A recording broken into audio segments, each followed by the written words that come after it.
I know that I won't be the first person to be wrongly convicted and possibly wrongly sentenced for either life in prison or the death penalty.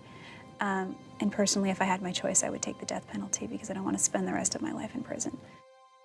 We introduced you to Jodi Arias back in 2009 when she sat down to be interviewed by 48 Hours shortly after being arrested and charged with the murder of her ex-boyfriend, Travis Alexander. Since then, she's become a national sensation, the focus of newspaper and magazine profiles, and the subject of 24-hour cable news coverage. I met Jodi Arias at the Estrella jail 4.5 years ago when she agreed to tell CBS News her story of how Travis Alexander had been murdered. An interview which, for the first time in the history of 48 Hours, was used as evidence in a death penalty trial. Just give me the gist of what you were doing here in this place today. Today, I am interviewing with you. I've been charged with first-degree murder of my friend, Travis Alexander, and I'm just here to have a conversation with you about it. During this 3-hour interview, Jodi told us a tale of secret intimacy. There was an attraction, and, you know, it found an outlet on occasion. That's a very creative way of saying it. It found an outlet. The drama of masked intruders. There were two individuals walking toward us when I just heard a loud bang, and Travis was screaming. And ultimately, a desperate escape. He was holding the gun at my forehead, and he pulled the trigger, and nothing happened with the gun. And so I just grabbed my purse and I ran down the stairs and out of there, and I left him there. It was an incredible story. So at that point, I remember pulling over again at the Hoover Dam, and I thought, I'm gonna call Travis. And I tried calling him, and it just went to voicemail, and I called him again, and it went to voicemail. As it turned out, that incredible story was an incredible lie. Would you agree that you're the person who actually slit Mr. Alexander's throat from ear to ear? Yes. Jodi Arias killed Travis Alexander. There is no question about it. The million-dollar question is what would have forced her to do it. At her trial, Jodi Arias told the world a new story. It was Travis's continual abuse. It had reached a point of no return. I grabbed the gun. He was chasing me. I turned around, and I didn't even know that I shot him. Weaving a tale of fear and abuse. He called me a bitch, and he kicked me in the ribs. Why didn't you call the police? I would have never called the police on Travis. I was loyal to him. We go back to the beginning, returning to our first meetings with Jodi for insight into the mind of a killer. Is it at all possible, that day that you were together, you had a fight, you had an argument, and you just had enough? No, we didn't argue at all that day. Something happened in her to trigger this tremendous amount of rage. Was he ever abusive to you in any way? He lost his temper a few times. I never felt my life was in danger. Jodi gave us secrets in those interviews. She gave us an insight right into what she is thinking. He had a girlfriend who he was having a relationship with, but he was still having you on the side. Yeah. Did you know that that relationship was going on? No, I would have never allowed him and I to continue to behave the way we did had I known. Like Casey Anthony and O.J. Simpson before her, Jodi Arias captured the attention of the country. Arias pelted these lies. From the Jodi Arias trial. Jodi Arias. Looking back at these interviews, it would appear that Jodi thought she could fool everyone. I don't believe that I'm going to be convicted. I don't think that I'm going to spend one day in prison. State of Arizona versus Jodi Arias. But in the end, Jodi Arias could not have been more wrong. We, the jury, do find the defendant guilty. I know that people will look at me and say, oh yeah, he really meant a lot to you, didn't he? By the way that you just left him there. Not only that, they think that this is a fabrication and that I was the one that murdered him.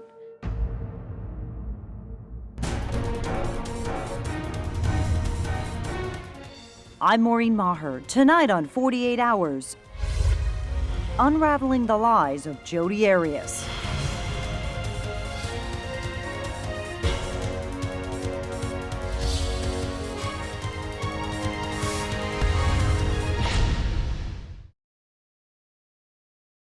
I have nothing but time on my hands to think.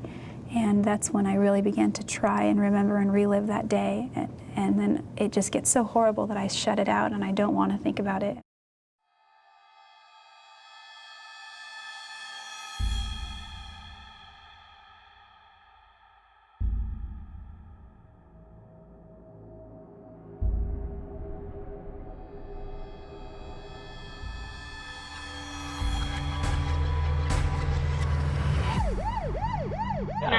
A friend of ours is dead in his bedroom. His roommate just went in there and said there's lots of blood.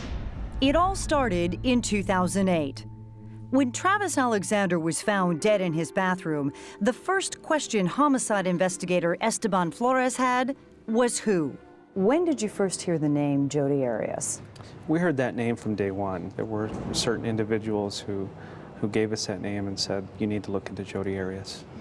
He has an ex-girlfriend that's been bothering him, and do you know the ex-girlfriend's name? Her name is Jodi.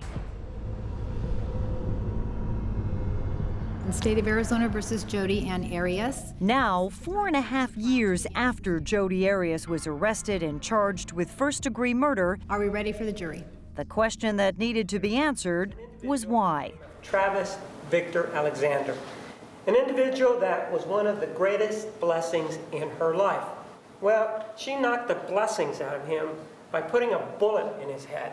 Prosecutor Juan Martinez wasted no time exposing the jury to the brutal reality of this homicide. There was a hallway leading off to the bathroom where the shower stall was. That was all covered in blood. I noticed large amounts of blood pooling and smears. When I first walked through this crime scene in 2008, I was struck by the echoes of the extraordinary struggle that had taken place here. And it was the evidence of that struggle collected at the scene that spoke volumes to the jury. 107 is what? That's a photograph of the staining on the sink and some of the spatter inside of the sink running down. That is red staining on the tile floor in the bathroom. Red staining that was on the carpet in the master bedroom. Latent print 169A was individualized as the left palm of Jodi Arias. Is that the bullet? Yes, it is. This is consistent with the .25 auto bullet. Did you have occasion to conduct a medical examination on the body of Travis Alexander? Yes. One by one, Mesa County Medical Examiner Kevin Horn listed each of Travis Alexander's devastating wounds. The most significant wounds are going to be the neck wound, the stab wound that penetrates the heart, and then also the gunshot wound. She really slaughtered him. This was overkill. Criminal attorney Linda Kenny Bodden, who worked on the defense teams of Casey Anthony and Phil Spector, has seen more than her share of murders, but few like this. This showed that she was an incredibly angry young woman. What piece of evidence sticks out the most in your mind? Well, the piece of evidence that to me is amazing is the slit neck wound. Why? Because it was the coup de grace, in my opinion. It was the ultimate control over him. He wasn't going to say anything bad to her ever again. To me, that was just vicious. Since her arrest in Yreka, California in 2008, Jodi has always insisted that she did not viciously murder Travis Alexander. But her details of how he died have changed repeatedly. Ma'am, there's a number of stories that you gave in this particular case involving the killing. There was one that you gave to Detective Flores, right? Yes. He was like on his knees like this, doing something like this or something like, I don't know. And I was like, are you okay? What's going on? What's going on? He's like, go get help, go get help. And I said, okay. And I turned around, there were two people there. One was a guy and one was a girl. But then you still gave another view of what happened to 48 hours, right? I think I was inconsistent in my lies, yes. So let's take a look at what you may have said 48 hours.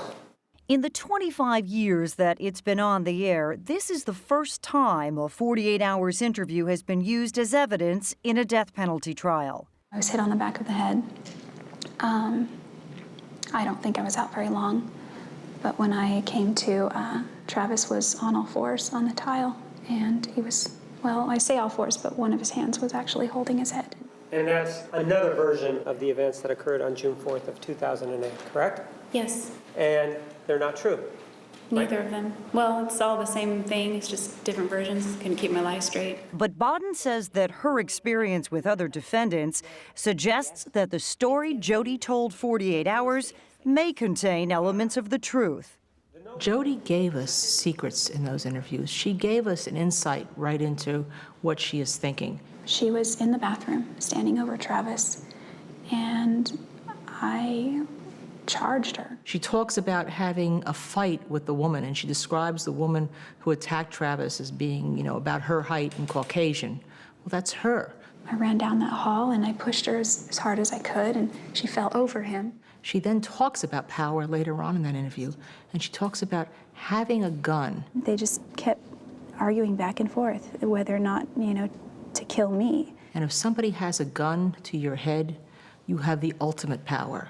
It's like everything just stops when someone else is sitting there with a gun pointed to your head, deciding your fate. So I think that a lot of what she was saying about what happened was what happened with her and Travis the day he died. Jodi's various stories aside, the prosecution says there are critical pieces of evidence that speak for themselves. These are accidental photographs. These are photographs that the killer did not want taken. Jodi, when she did the interview, she at one point says she likes to document everything. I've always had my camera, always. So it goes everywhere I go. So it's kind of amazing that she actually documented herself committing this murder. This individual's here. You see her foot. You see Mr. Alexander's head. You see his arm. You see him bleeding profusely. After 9 days and 20 witnesses, Martinez believed his case against Jodi Arias was ironclad. The state may call its next witness. The state rests. Now, despite all the lies and deceitful behavior that the court has heard, I wouldn't hurt Travis. He's done so much for me. the defense will have to convince the jury that on the day Travis died, it was actually Jodi Arias who was the victim. Travis flipped out and he stepped out of the shower and he picked me up and he body slammed me again on the tile.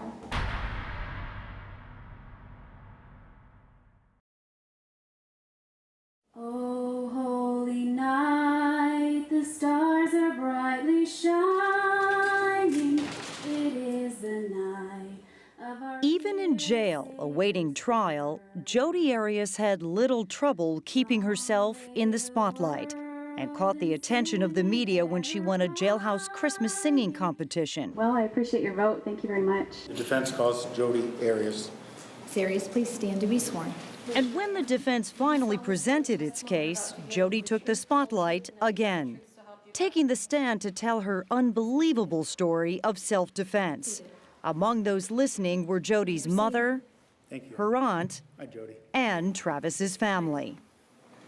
Did you kill Travis Alexander on June 4th, 2008? Yes, I did. Why?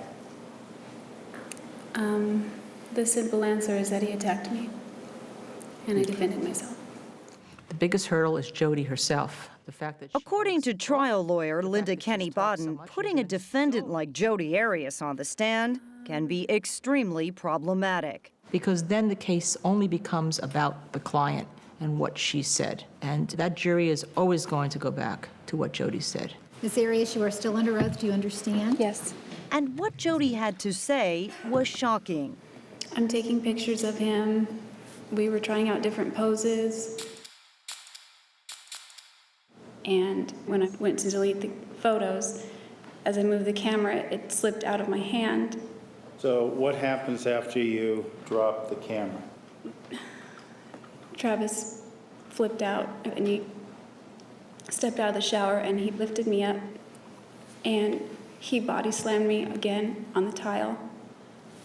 I remembered where he kept a gun, so I grabbed it. He was chasing me. I turned around and we were in the middle of the bathroom. I pointed it at him with both of my hands. I thought that would stop him, but he just kept running. I didn't even think I was holding the trigger. I just was pointing it at him. And I didn't even know that I shot him. It just went off. And after I broke away from him, he said, "F***, kill you, bitch." Jodi's memory of how Travis allegedly attacked her was striking, and yet she was at a loss for words when asked to explain her actions. Once you broke away from him, what do you remember? Almost nothing. Do you remember stabbing Travis Alexander? I have no memory of stabbing him. Do you remember dragging him across the floor? Oh. And I just remember screaming.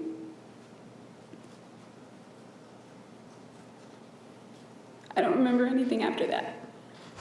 But there are many people that never remember the actual events. To help the jury understand why Jodi had trouble remembering, the defense called Dr. Richard Samuels, a clinical psychologist who tested Jodi for PTSD. Her scores on the post-traumatic stress disorder scale confirm the presence of PTSD, right? Yes. Samuels concluded that Jodi suffered amnesia from the trauma of the attack. And it's clear from the research that a large percentage of individuals who are in such settings do not remember or have cloudy and foggy memories of what has transpired. How many hours did you spend with her? Between 25 and 30 hours. But the prosecution insisted that Samuels' diagnosis was flawed, because when he examined Jodi 3 years ago, she still maintained the intruder story.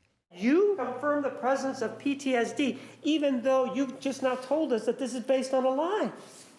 Perhaps I should have re-administered that test.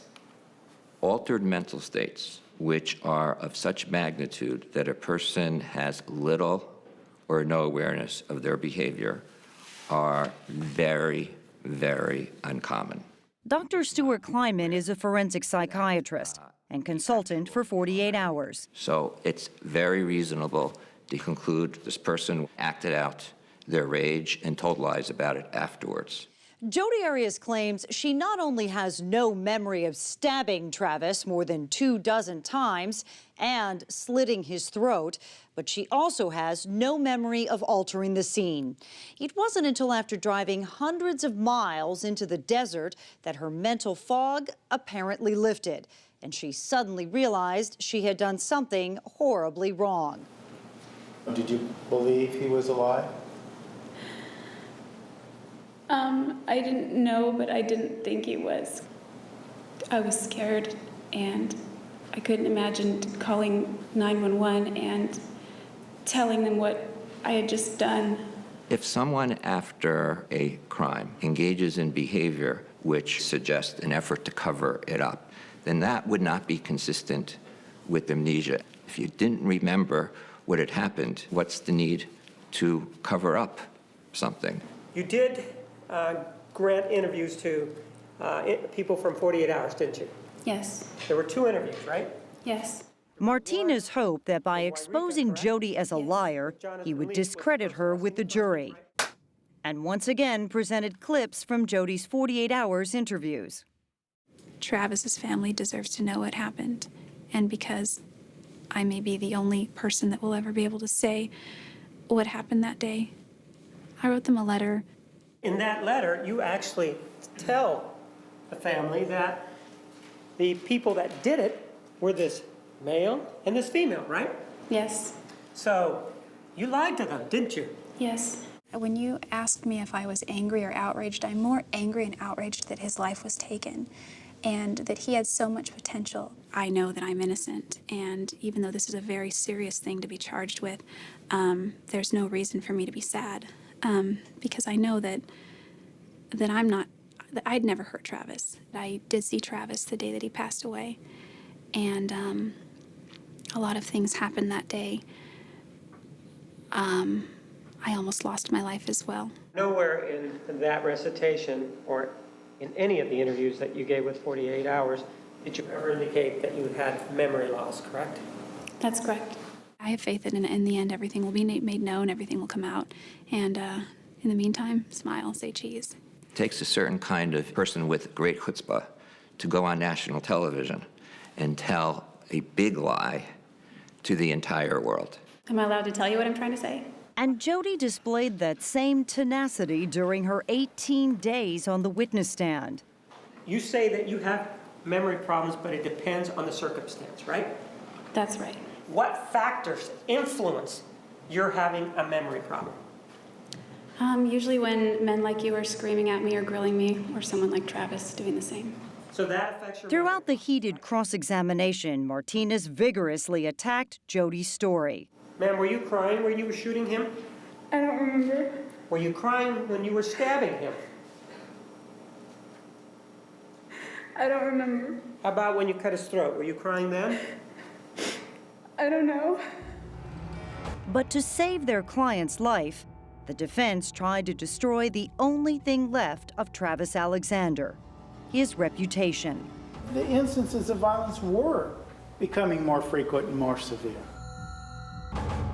Fear, love, sex, lies, and dirty little secrets will help you understand, I think, what happened in those 3 minutes.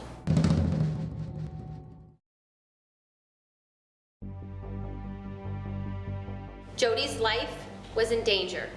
She would either live or she would die. For the entire time that Jodi Arias' fate hung in the balance in court, her defense was on a mission to save her life. Jodi had to make a choice. By proving Travis left Jodi no choice but to defend herself. The million-dollar question is what would have forced her to do it?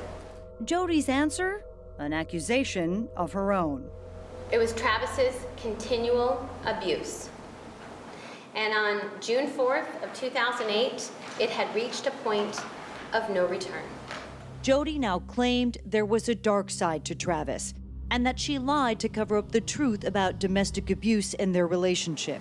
Her fear and her panic about what had happened led her to tell different stories. He threatened to kill her, and given her experience with him, she had no reason to not believe him.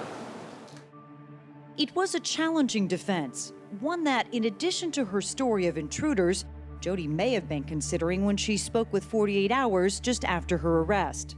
Was he ever abusive to you in any way? He lost his temper a few times, and it wasn't anything that really required me to, that I never felt my life was in danger.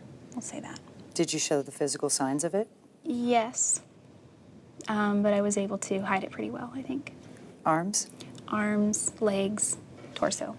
But Jodi testified to several incidents of alleged abuse. And he body slammed me on the floor at the foot of his bed. He called me a bitch, and he kicked me in the ribs. He went to kick me again, and I put my hand out, and it clipped my hand and hit my finger. Defense attorney Kirk Nurmi even had Jodi display her injuries to the jury. Could you hold up your hand for us so we can see? Why didn't you call the police? I would have never called the police on Travis. There is no record of Jodi reporting this abuse, and his friends, Chris and Sky Hughes, say that is not the Travis they knew. We've never, ever seen any evidence of abuse. They couldn't find one human, other than Jodi, who we know is a liar. They couldn't find one person that had a story of being abused by Travis. She's making it up as she's going along. And they say Jodi's most appalling lie came next. I walked in, and Travis started grabbing at something on the bed. It was a photograph. What was the photograph of? It was a picture of a little boy. He was dressed in underwear. He seemed very ashamed with himself. She's saying this whole time she knew he was a pedophile. They're just lies. You saw him do that. That's a lie, isn't it, ma'am? I wish it was a lie. Prosecutor Martinez wasn't buying it either. It is a hateful allegation with nothing to support it. It's so easy for her to make these allegations. It's so easy for her to get on the witness stand, as you've seen, and lie. And this is really the pinnacle. Trial attorney Linda Kenny-Bodden says if the defense could not prove Jodi's allegations, they would come back to haunt her. To say that she was physically abused and she was fighting for her life that day and that's why she had to kill him, that's just going to get the jury angry. And do you believe, in your expert opinion, that Jodi was a battered woman, or is a battered woman? Yes, I do. To convince jurors that Jodi was a battered woman, her attorney Jennifer Wilmot called domestic violence expert Alice Laviolette, who testified for several days. How would you characterize their relationship at this point in time, given your expertise in the area? I would call it a domestically abusive relationship. Laviolette testified that Jodi and Travis's relationship was abusive both verbally. Does he call her names like bitch? Yes. And calling her a whore? Yes. And physically. He grabbed her by the shoulders, threw her to the ground, and then told her she wasn't leaving. And when she hits the floor, she makes a sound, and he says, basically, don't act like that hurts, bitch. As a defense attorney, how would you use this relationship between the two of them? You can't go after a victim. Going after a victim in a courtroom, you might as well just turn in your license, really. So you have to be able to be very soft with regard to Travis here. Do you feel a need? The prosecutor was anything but soft during heated cross-examination. You actually are biased in favor of the defendant, aren't you? I don't believe I'm biased. You're mischaracterizing what I do, Mr. Martinez. One of the questions here is, why is it that you felt the need to coddle her? Mr. Martinez, are you angry at me? Ma'am, is that relevant to you? Is that important to you? Does that make any difference to your evaluation, whether or not the prosecutor's angry? Yes or no? If you were in my group, I would ask you to take a time out, Mr. Martinez. More layers of Arias's complicated psyche were peeled away when the state called its expert witness, Dr. Janine DeMarte. This reporting of domestic violence has changed over time frequently. My opinion is that there did not appear to be significant abuse. DeMarte also dismissed defense claims that Jodi suffered memory loss from post-traumatic stress. She indicated to me that she had a very large gap in her memory.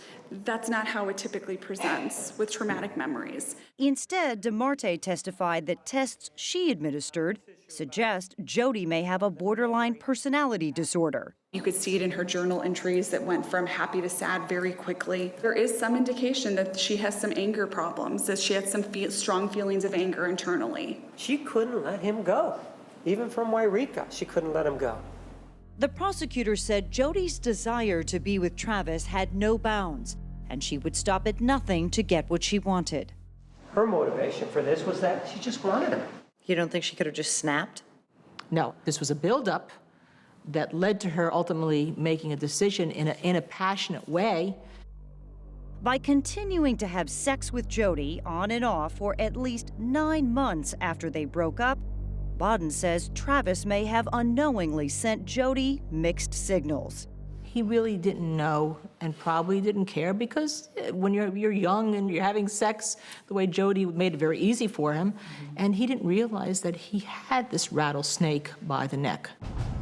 Whatever he did fed into her craziness, fed into her insanity, fed into her desire that she wanted him and she wanted to control him and she wanted to have a life with him. It was the perfect storm that something had to happen. She had a vision that they were going to get married. And from that point, she would not let that go and she would not let Travis go. Jodi could not deal with the rejection. Lots of people told Jodi to move on. And she said, I can't. He'd be the most amazing husband. I can't picture anyone else being the father of my children. She was obsessed. Dr. Stuart Kleinman says obsession can have dangerous consequences. If a person has an intense need for something and a clear, consistent boundary is put up by another individual, that will probably help both of those individuals. And ultimately, if that need is never going to really be satisfied, create an intense level of rage. Was sex a tool for Jodi? Of course it was. But was Travis playing with fire? Absolutely.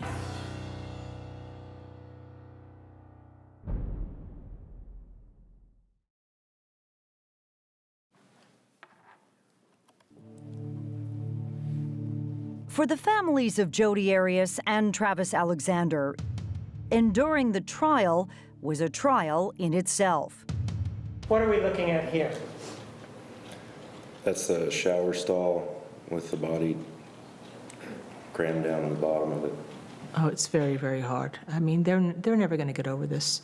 Trial attorney Linda Kenny Bodden knows the price both families paid. Just as much as Travis lost his life, there's going to be parts of that family that have died in the process. It's just a horrible, horrible thing happened to the best person.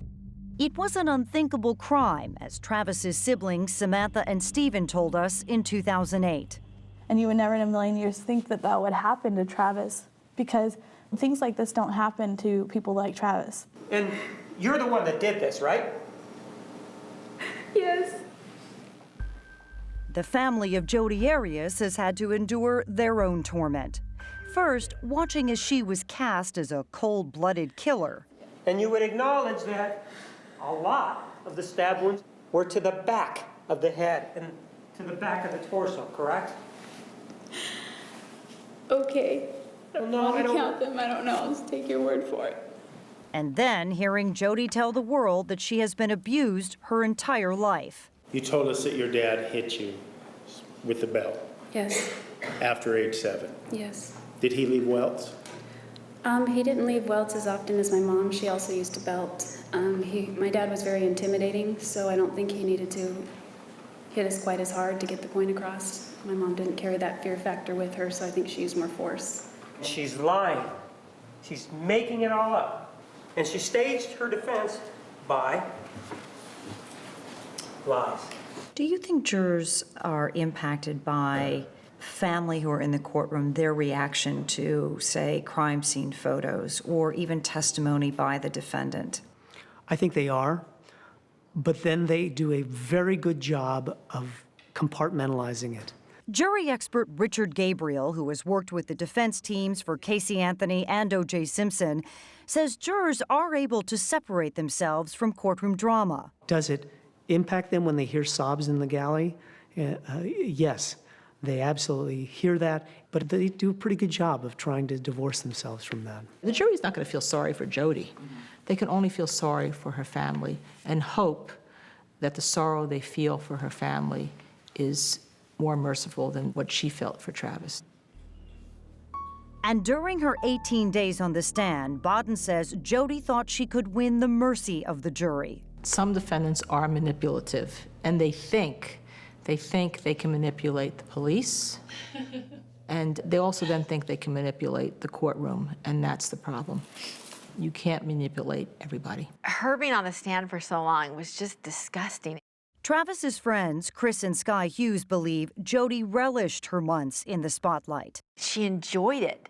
You know, she enjoyed every moment of it. She enjoyed the attention. She enjoyed toying with people. She enjoyed, you know, looking over and making up these just disgusting stories for the jury. Jodi may have felt there was no question she would be found innocent, but the jurors had some questions of their own. Over 200 questions read by the judge. How could you kiss another man when you knew what you just did to Travis? Arizona is only one of 3 states that allows jurors to ask questions. Why were you afraid of the consequences if you killed Travis in self-defense? You said that one of your worst fears was for everyone to find out what was going on in your relationship. So why did you talk to 48 Hours and other TV stations? I thought that the jurors in this case asked better questions than the prosecutor or the defense many times. Bodden says those jury questions were telling. They really got to the heart of the matter. After all the lies you have told, why should we believe you now? The lies that I've told in this case can be tied directly back to either protecting Travis's reputation or my involvement in his death. In the end, both sides agreed. It came down to one question. Do you believe Jodi Arias? She premeditated it. You now have a duty. You are to reach a decision as to whether or not the defendant committed first-degree murder. So what I'm saying to you, ladies and gentlemen, is ultimately, if Miss Arias is guilty of any crime at all, it is the crime of manslaughter and nothing more. But for the family and friends of Travis Alexander, there was no debate, and there never had been. There was only one verdict, one punishment appropriate for Jodi Arias. I want the maximum that the law will allow. Ultimately, I really hope that she gets the death penalty.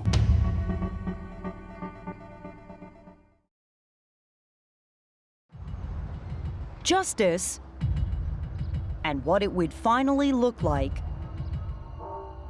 would depend on just which Jodi Arias the jury in this tense Phoenix courtroom ultimately bought into. She does seem to adapt, which is why I think she's like a praying mantis here, is that she is a chameleon. Jodi's a manipulator, and that's what she does. Through 18 days of her testimony, the world had witnessed the many faces of Jodi Arias. She's always reading the environment, right? Trying to determine how she's supposed to act. She's always trying to be something that she's not, right? When I see Jodi Arias, I just feel utter disgust. Like, she's not human, you know? She doesn't feel like normal people feel. And she's over here, so. For Travis Alexander's loved ones, Jodi Arias is nothing but a fake. Don't be fooled by Jodi's sweet demeanor. She's a liar, and she's evil. And she deserves to be judged and convicted. Who do you think killed him? I have no idea. The stories told by the 32-year-old California waitress were consistent, with just one thing: a defendant who lied from the start. Nothing but the truth, so help. My mom began to carry a wooden spoon in her purse. To family, were you at Travis's house? to the police, Absolutely not. and to 48 Hours. How do you feel about being accused of this crime? I know that I won't be held accountable for killing him because I had nothing to do with that. I had everything to lose and nothing to gain if I were to kill Travis. Okay, let me get those off you. It seems like a lifetime ago, I didn't kill Travis. but it was only 4 years. If a conviction happens, I know that I won't be the first person to be wrongly convicted and possibly wrongly sentenced for either life in prison or the death penalty. Then that story evaporated in the Arizona desert. What was left was an admission. And that's when you shot him in the face, right? Yeah, that's when the gun went off. And an excuse. And he's just screaming angry. He had already almost killed me. We are so very thankful for the opportunity to gather here as friends with Travis. For those who loved him, Travis. Justice for Travis. the thought that Travis Alexander somehow had it coming to him was the final crime against a murdered man. She slaughtered him on June 4th, and then she has slaughtered him every day for the last 5 years with the lies that she's told. After 3 days of deliberations, there was a verdict.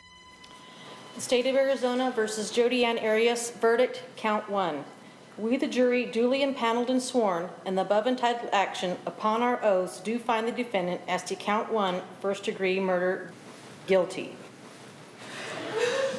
Guilty of first-degree murder, the highest charge the jury had.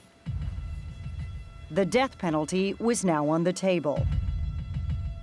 Jodi Arias seemed shocked, holding back tears of sadness, while Travis's family could not hold back their tears of joy. I'd rather have Travis Alexander back. You know, I'd rather have my buddy back, but we can't have him back. So I'm as happy as I can be given the circumstances.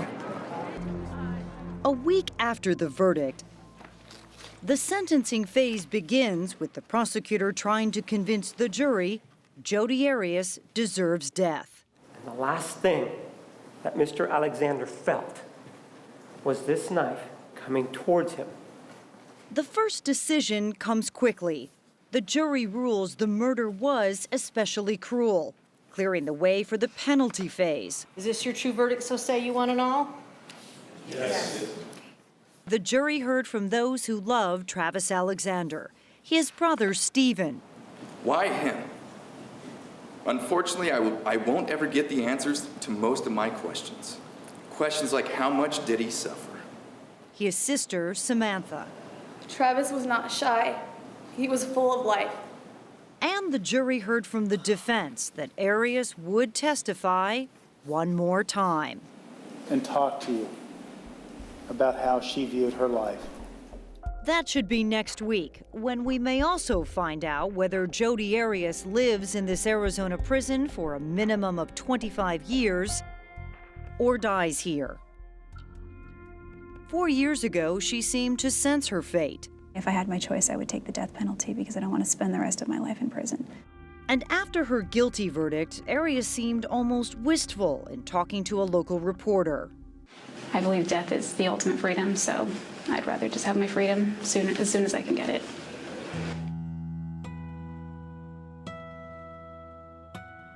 Freedom wasn't an option for Travis Alexander. He was home in Riverside, California. His image, silent and cold, carved in stone. And soon, we'll see if Jodi Arias gets her wish, joining 3 other women on Arizona's death row, and perhaps making one final headline, becoming the first woman executed in that state since 1930.